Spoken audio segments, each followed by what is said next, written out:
Let me just ask you a question. This is nothing new, right? You've heard about all these stories that, that Robert Muse and David Wood have told. You've seen them on ABC and NBC and CBS, right? You've seen them on Fox all over the place, right? What a funny thing. Isn't that odd? And actually, it's not odd at all. Obviously, we all know that in the United States, right now, the mainstream media, for whatever reason, is completely complicit with the Sharia initiatives that are trying to advance Islamic law and to assert the principle that wherever Islamic law and American law conflict, it's American law that has to give way. In Islamic law, it is forbidden for non-Muslims to proselytize among Muslims. It's not forbidden in the United States for Christians to preach Christianity. So what Dearborn was doing to David Wood and Nabil Qureshi and the others was enforcing Islamic law upon them. Now this should have been front page banner headlines in the New York Times and the Detroit Free Press and everywhere else. This should have been first lead story all week on all the top news channels, because this is a story about our fundamental rights. And instead, if they reported it all, if it got into the free press at all, you can be sure it was about Islamophobia. And it was about hate speech. Well, you saw Nabil, you saw the video. He wasn't preaching hate, and neither are we. We are preaching the defense of our rights. We are preaching freedom and equality of rights for all people. There's nothing hateful about saying we want everybody to be subject to the same law and the same responsibilities. And everyone have the same rights under the law. Oh, how hateful. But anyway, the thing is, the media we know is nowhere. The media, as Pamela has dubbed it, is the enemy-media, is on the other side. As a matter of fact, we have to leave the country to find anyone with a prominent voice who has the courage to speak about these things honestly. And I'm very happy to say he's with us here now. Yay. Michael Coren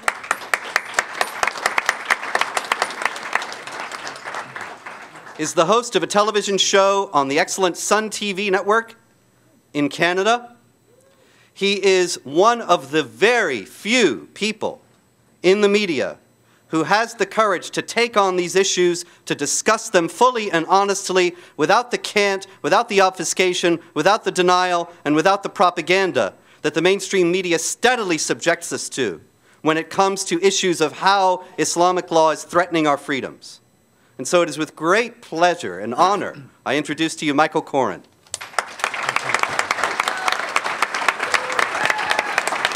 Thank you. Thank you.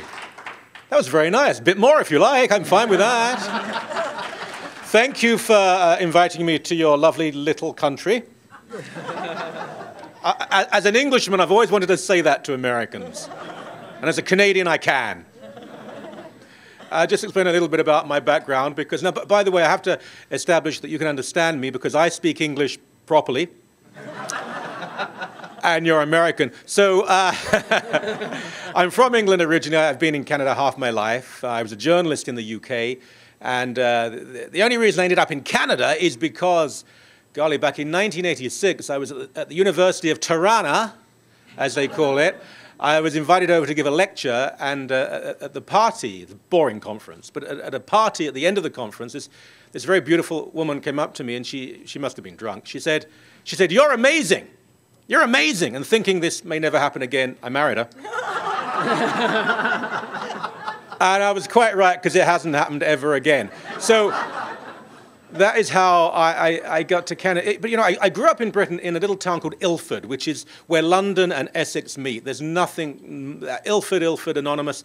But I grew up, I went to the local state school. It was very nice. You know, this is Britain. We had free education and health care and the Queen and dentistry. No, not the last. It was a lovely way to grow up with the great benefits of Britain in the 1960s and 1970s. There was a young man who grew up 3 streets away from me, but my father drove a cab. There was black cabs in England.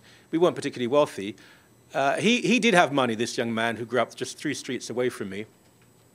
So he went to the local private school. His parents could afford that. He had the best of everything Britain could give, as North America gives, tolerance and pluralism and respect. No, I'm serious about that. No, I'm not. This is not a joke. We are the post-Christian world. The world established on Christianity is a light unto the rest of the universe. Britain, North America, Australia, New Zealand, Europe. What do these all have in common? Pragmatism? Liberalism? No, Christianity. But anyway, he grew up with all the benefits of the United Kingdom.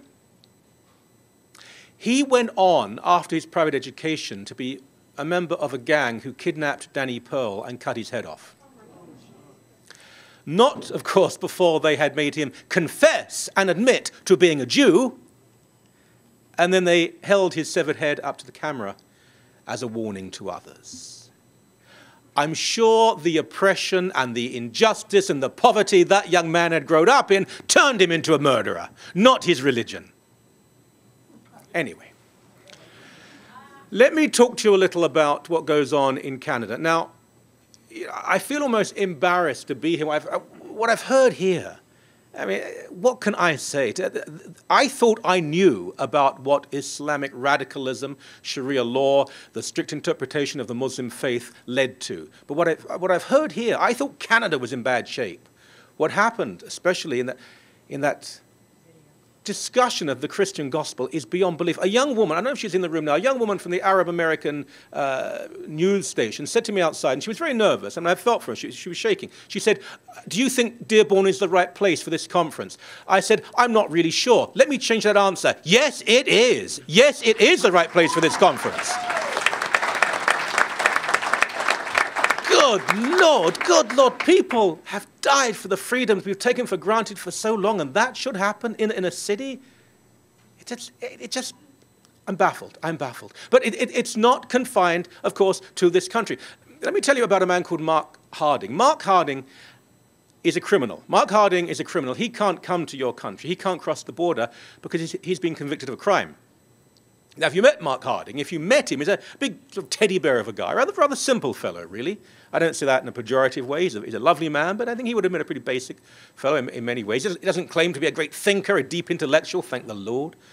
He's just a lovely fellow. But he is also a criminal, and he cannot travel across the border. What did he do? Well, some years ago, he decided that he would hand out some leaflets close to a Muslim school outlining the way Christians and other minorities are treated in the Islamic world.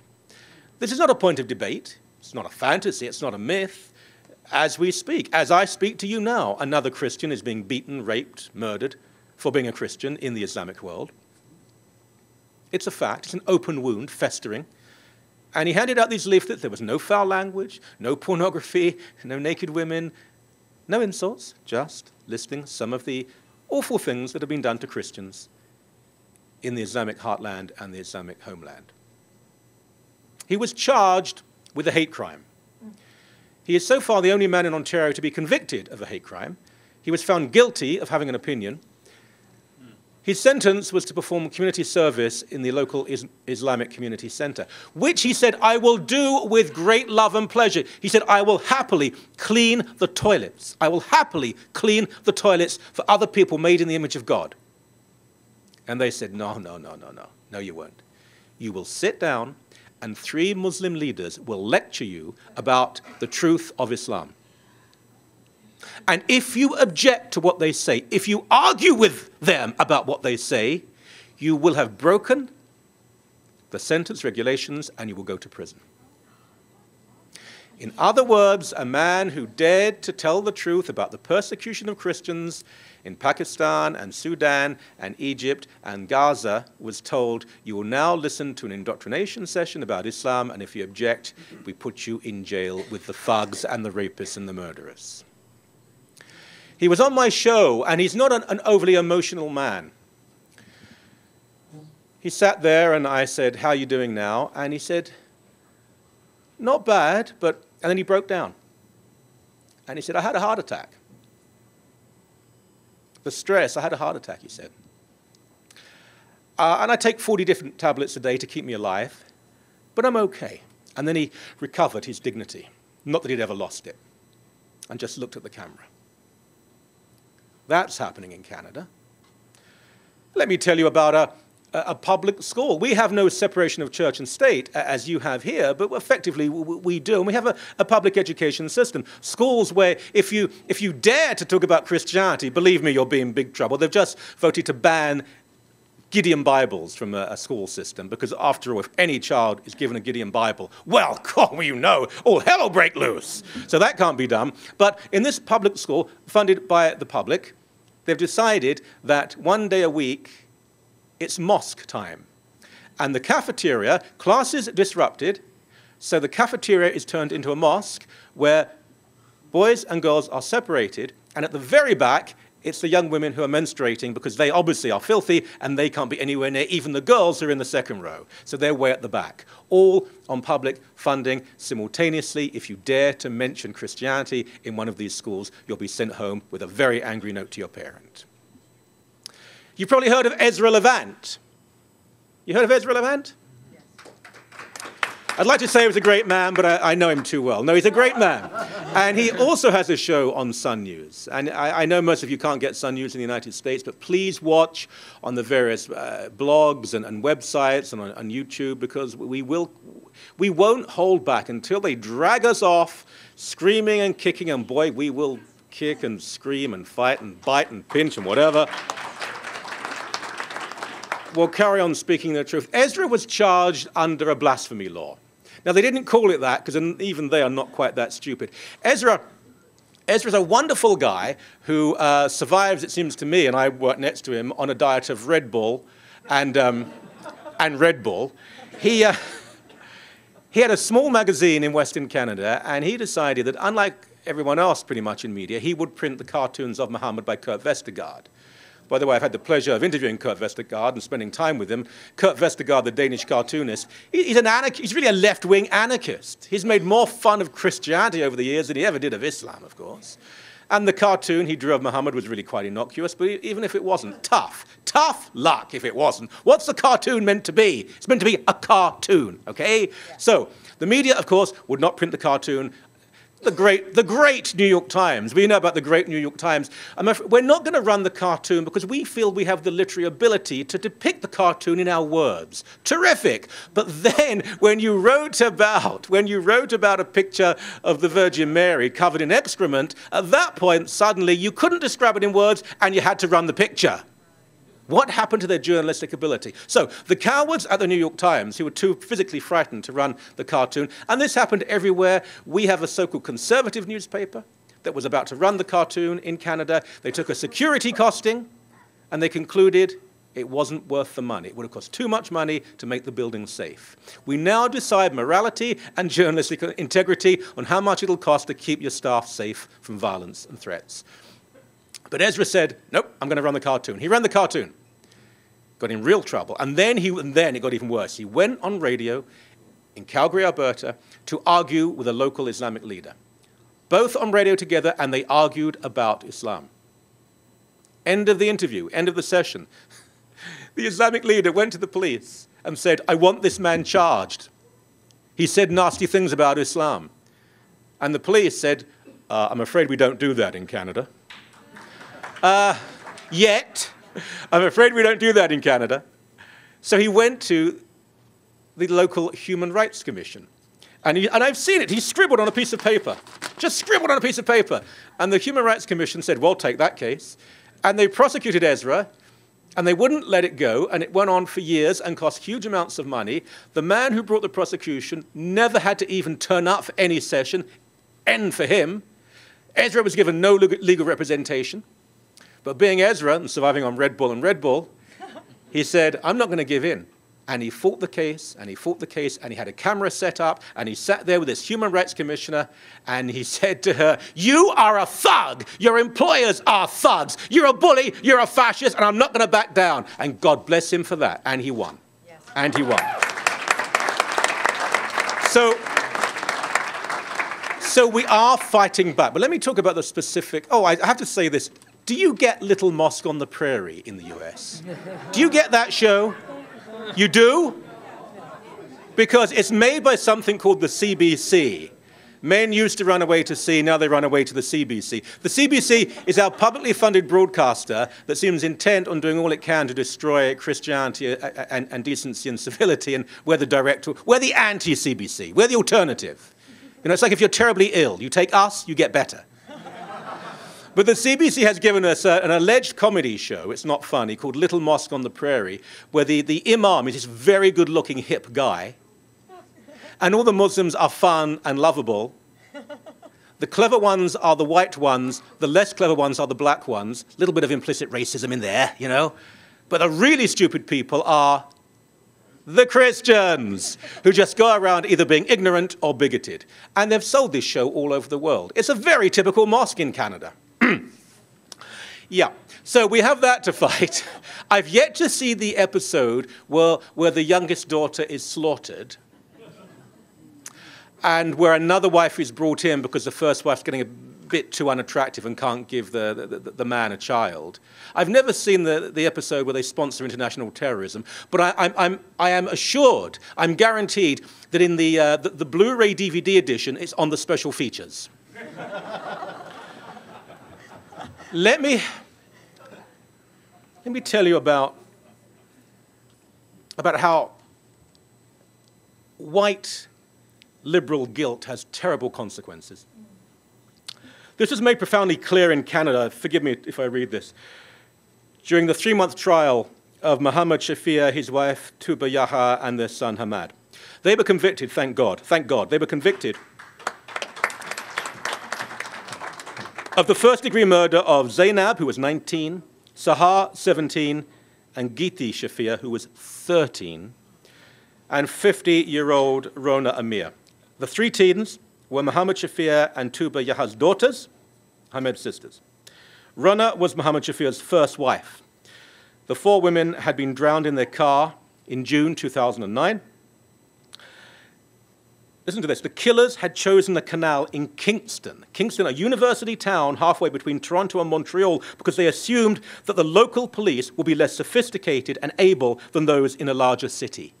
This is how deep and planned the evil is. They had also researched murder techniques on the internet and planned the honor killing, the Islamic honor killing, long in advance. Now, the case really shook the country, but it was only the most recent of a dozen murders in the last 12 years. And Canada only has 33 million people. The most recent of a dozen murders in the last 12 years, that's 1 a year, almost all involving Muslim patriarchs aided by sons, cousins, and wives. How could they? Killing young girls who wanted to be horribly Western by wearing nice clothes, dating nice boys, doing nice things, often, by the way, dating Muslim boys. Well, they were dating Muslim boys, just not the right boys that these killers wanted. In the Shafir episode, the 3 daughters had refused to wear the burqa, and one of them had even dared to wear a bikini. Good Lord. Rona Amir had been able to give her husband children, so he had taken a second wife, even though polygamy is illegal in Canada. It goes on. Believe me, there are numerous polygamous weddings, marriages that take place. The authorities know about it, and they refuse to intervene. Although not the girl's biological mother, Rona had loved them and tried to protect them, and so she had to die as well. But there's a greater point here. There's a greater point here, with more long-term consequences than this one single repugnant case. The authorities, this is very important, the authorities, be they police, politicians, social workers, media, are obsessed with appearing to be progressive and non-judgmental where Islam is concerned, partly out of a fear of being accused of Islamophobia, but also because, and I think this has to be said, because they genuinely believe that the white Christian West has more to learn from Islam than the contrary. I really believe this to be true. The Shafir girls had pleaded, it makes you weep, they had pleaded with their teachers for help. And while some teachers and some frontline social workers acknowledged the situation was potentially disastrous, the concerns evaporated, they just evaporated as soon as they reached middle management. As soon as anyone in administration, whether it was police or education or social work, found out, they said, let's let it go, let's let it go. It's their culture. So Muhammad Shafir, who had written of his daughters, and I will say the word, forgive me, may the devil shit on their graves, a father, was effectively permitted to commit mass murder. As soon as it took place, commentators, cringingly reluctant to link the crime in any way with Islam, every euphemism they could employ. The moments after the verdict was announced, the lead detective, and he did a good job, he did a good policing job, but the lead detective in the case told the police, quote, "Domestic violence is a terrible thing." Well, it is, but this wasn't domestic violence. And we've just had, I mentioned to you, Little Mosque on the Prairie. We've just had the lead actor from Little Mosque on the Prairie, who's married to the number 2 at English language CBC. How the circles form, eh? Who's on a radio ad saying, as the man who plays the good-looking imam in Little Mosque on the Prairie, domestic violence is wrong. We know that. That's why it's illegal in the Western world. This was an honor killing. It's different. We have never approved of domestic violence. You enshrine it in your legal system in the Islamic world. It was yet another example of a psychosis that has as at its epicenter Pakistan, but extends to most parts of the Islamic heartland and many in the Muslim diaspora. Look, it's a self-evident truth that not all Muslims behave like this, but it's also a self-evident truth that more than 90% of people who do behave like this are Muslim. It's like this nonsense about terrorism. Oh, you say all Muslims are terrorists. No, I've never said such a thing. But I do say the vast majority, invariably, the bulk of terrorism is committed by Muslims in the name of Islam. I'm not saying that, they are. Maybe it will be a basic courtesy for me to believe them. They're empowered by Quranic teaching, by Sharia law. They're not doing something in spite of their faith. When a Christian commits a crime, it's in spite of Christian teaching. When a Jew commits a crime, it's in spite of Jewish teaching. I'm sorry. When Muslims commit honor killings, it's not in spite of, it's because of Islamic teaching.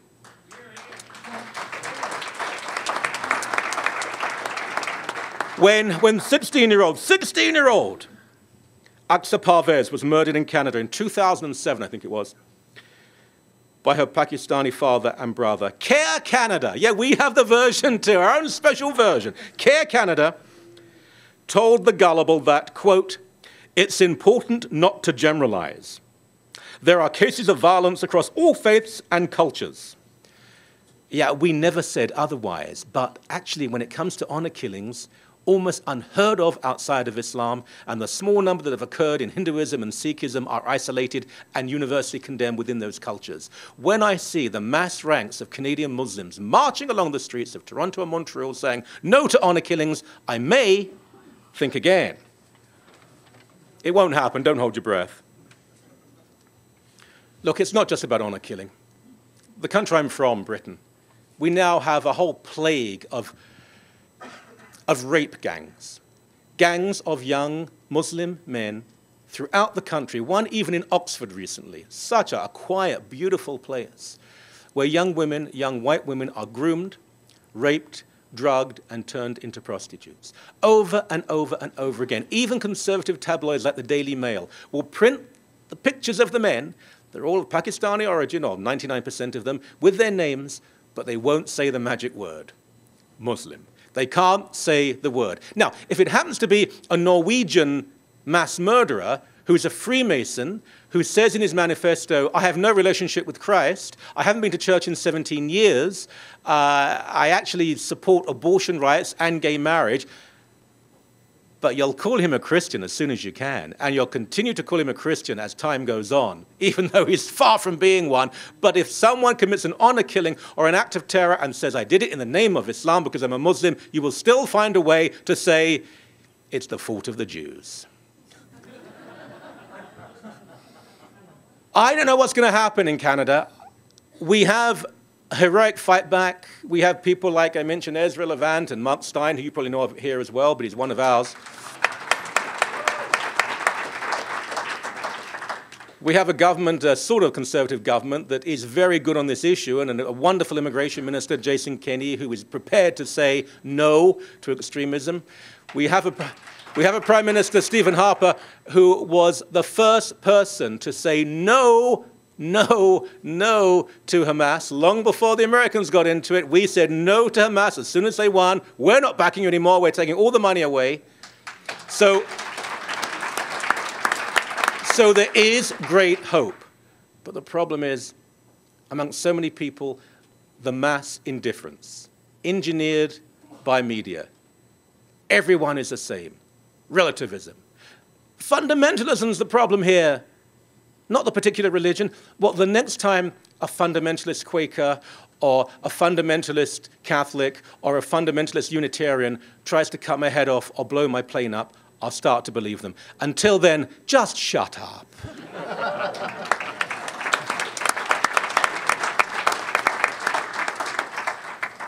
It's a real pleasure and honor to be here and to meet people. I mean, I've never met Pam before. Pam's been on my show many times. I've never actually met her. Now I've met her. Robert I have met before, but other people I've never met before. The work you're doing really is extraordinary. And I want to end with an anecdote, and I don't use this in any way to be exclusive. I'm a Catholic. I mean, if you're not, that's your problem, but I'm a Catholic. I'll pray for you. But I won't threaten to cut your head off. But one of the great influences, inspirations in my life has been a man called Thomas More. He's a saint. He was Prime Minister of England. He was called Chancellor, but he was Prime Minister of England. He was one of the great public intellectuals, brilliant, known throughout the world, and he had everything, really. And then King Henry VIII decided he wanted to take a different wife. And that was really the issue. It wasn't actually the Reformation. It was just about marriage. And Thomas More said, you can't do this, Your Majesty, you're already married. And anyway, they fell out. And More was arrested. He lost everything. He lost all his money, his power. His family weren't allowed to see him. He knew he was going to die. And he was interrogated. He wasn't physically tortured, but he was interrogated night after night after night. And the last interrogation before he was executed, before they did cut off his head, he was taken from the Tower of London to Lambeth Palace, and he sat there, thin, bearded by this point. And in front of him was the new Prime Minister, Thomas Cromwell, the Duke of Norfolk, the most powerful aristocrat in the country, the Archbishop of Canterbury, when that really meant something. And they sat there and they harangued him more than an hour. And he just wouldn't say anything, just wouldn't say anything. And at the end, as they were packing up, the Duke of Norfolk said to him, oh, for goodness sake, he said, this is pride, he said, because look, we're in the majority. Look, Thomas, we're in the majority. And for the first time, Thomas More, his eyes opened up. There was a new clarity in them. And he looked up and he gazed right at them. And he said, well, he said, knowing he would die in the morning, if the gates of heaven, if the windows of the afterlife could open now, you would see that no, I'm in the majority. No matter how persecuted and alone and isolated you may feel when you leave here and you go back to your homes, remember, decency, goodness, integrity, and morality, we are in the majority.